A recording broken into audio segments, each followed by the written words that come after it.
12. Okay. And you would have read that statement as part of the IA investigation, correct? I would have had the opportunity to read Okay. it, correct. And he says in this statement that he spoke to you, that you talked to him about this 3 to 4 days prior to the arrest, correct? Is that about right time frame? Objection, this is hearsay. The witness is, the deputy, Searshador? Whitener, I'm sorry. I'm Deputy asking Whitener him if he testified. remembers the conversation that he's admitted having with Sergeant Whitener. With all due respect, she's testifying about what the deputy or the Sergeant Whitener stated, and that's not appropriate. Do you remember having a conversation with him about this incident? I remembered having a conversation with now Sergeant Whitener, the Okay. context of which, or the details of which, I do not recall. Okay, well, let me show you then a copy of the statement that you would have already read of Sergeant Whitener. Okay. And I ask you to read here when he responds to the question about what he recalls about the conversation. Okay.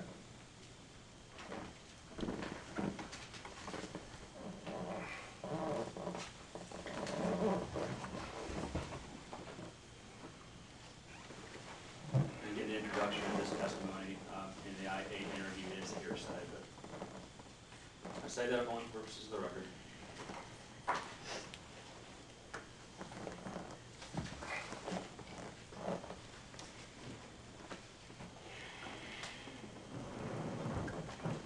Are you finished reading that? It's a bit confusing. I can read it out loud if you. No, I don't want you to read out loud. I want you to answer my question. Do you Okay. recall Sergeant Whitener telling you that since you were friends with this girl, you should probably get another deputy to handle this situation between her and Stephen DeHutt? You either recall him saying that or you don't. I don't recall him saying it, but I'm still trying to read it. If he It's says difficult to pay attention to you while you're talking to me and also read. If he says under oath that he told you you should get somebody else to handle it, are you disputing that? No, You don't, he wouldn't lie about that, would he? I wouldn't assume so. Okay, that's all. That's all I have about that. You don't need to read any more of it. Am I allowed to? Not if we're gonna continue your cross-examination. We've read it before.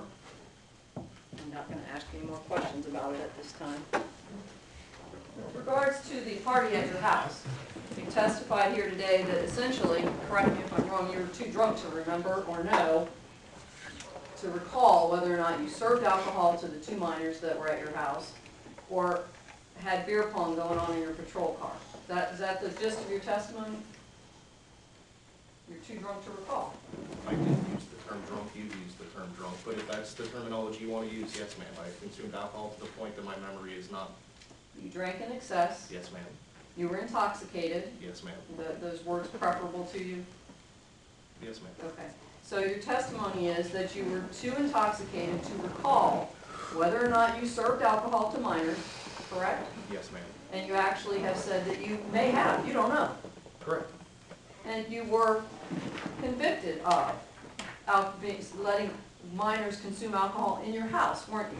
I was convicted of the open house party. Yes. Correct, and that statute requires you to knowingly allow minors to consume alcohol in your house, isn't that true? That's not true. Yes, it is. No, it's not. The open house statute clearly states that it's more of an action or omission, ma'am. I can read from. I have the statute here. Well, it means a person has control over residence, but fails to take adequate control over the situation and ensures that the minors do not drink alcohol. Not that he's directly participated or knowingly did so, or allowed them to You imbibe. may not allow, a person in control of a residence may not allow an open house party to take place at the residence if any alcoholic beverage or drug is possessed or consumed at the residence by any minor where the person knows that an alcoholic beverage or drug is in the possession of or being consumed by a minor. Fails to take reasonable steps to prevent that from happening. Okay. So you have to know that that was going on to be convicted of that, correct? According to that That's statute. what the statute says. Okay, and you were convicted of that, weren't you? Yes, ma'am. So whether or not you recall having provided alcohol to minors at your house, you were convicted of having done so, correct?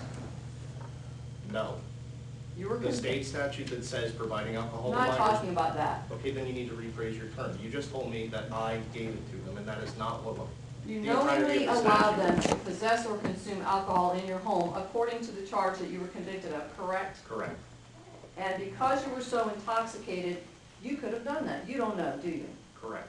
And by the same token, with regards to beer pong being played on your car, or you giving permission for beer pong to be played on your car, you were too intoxicated to remember whether you did that or not, right? Correct. Objection, I think we covered this in my direct examination. I asked him all these very same questions, and he responded he doesn't know because he was intoxicated. I don't know why we're beating this dead horse. Move on, Ms. Jones. Yes, ma'am. When you got a text message from Kelly Capps that she had a fight with her boyfriend and all the things you've heard about, did you send another deputy to check on her well-being? No, ma'am. And you didn't call 911 and say, there's something going on at this house, can you go check on this person, did you? No, ma'am. And when you spoke to her on the phone, she was already on her way home, isn't that true? Yes, ma'am. And after you had Mr. DeHutt arrested, you called her, didn't you, and said, I just want you to know, I just put your boyfriend in jail. I don't believe I called her. I believe I sent her a text message to let her know that her boyfriend had been arrested. Do you remember when you gave your internal affairs interview, the first one you gave, and you were asked, page 22, you made a phone call to Kelly Capps afterwards? I did inform Kelly that Stephen had been arrested for the charge of going to jail. Are you saying that that wasn't by phone, that was by text? I didn't claim that it was by phone or by text. I'm saying now I believe it was by text. Okay. But you did make that known to her afterwards, correct? Yes. Okay. You knew that she was 18 years old on November the 5th, didn't you? Yes, ma'am. In fact, you had run her name on David, and so you knew that she was 18 years old, correct? Having run it in David isn't necessarily how I would have known she was 18 years old, but I was aware as to how she's 18 years old. Did you run her name in David? Yes, ma'am. Did you have the official business to do that? No, ma'am. You did it for personal reasons, correct? We've already covered this as well.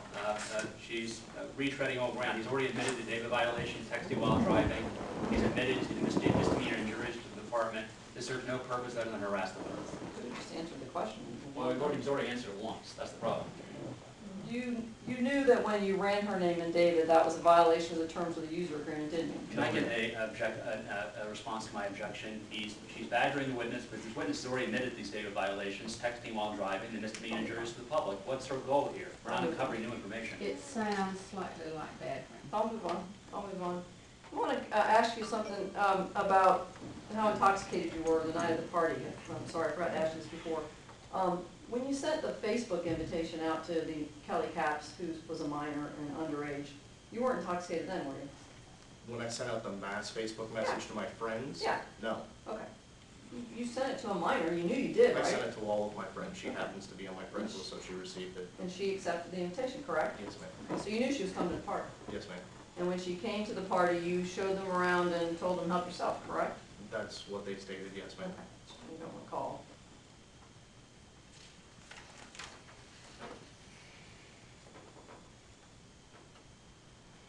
You have admitted, I want to make sure this is on the record, because I'm not sure Mr. Blitch asked you about this. You admitted that you were texting while on the way to the jail with a prisoner in your car, and that your ABL records show you were going about 72 miles per hour. You admitted that during the internal affairs investigation. I admitted to texting while driving, yes, ma'am. The other information was supplied by the sheriff's office. So in terms of the things that you were terminated for, the misdemeanor injuries to the department, you admitted to that, didn't you? You admitted in your internal investigation that you had violated that directive? I believe my statement was, given all the information you provided, I believe I violated that. Well, you're not disputing that you violated that directive today, are you? Okay. Haven't we already tread this ground? I'm looking for a I'm fresh wrapping up. question. I'm wrapping up. I'm just trying to cover the things in the letter so that it's clear. And as luck would have it, I've already Very covered it. So I can't imagine what further inquiry is going to offer to this board. I understand what she's doing very quickly. Yes, ma'am. And as we've heard, you admitted to texting while driving. You admit that you violated directives and failed to follow the directives, correct? Which, Failure to follow directive or order. You admitted that you violated directives of the sheriff's office.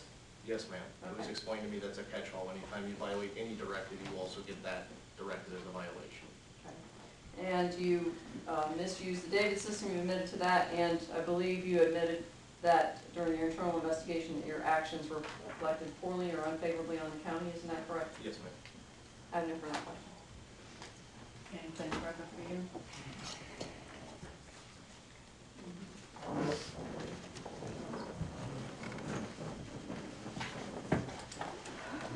No further questions. That ends the testimony part of our hearing. We'll now go into deliberations that I can need to take break.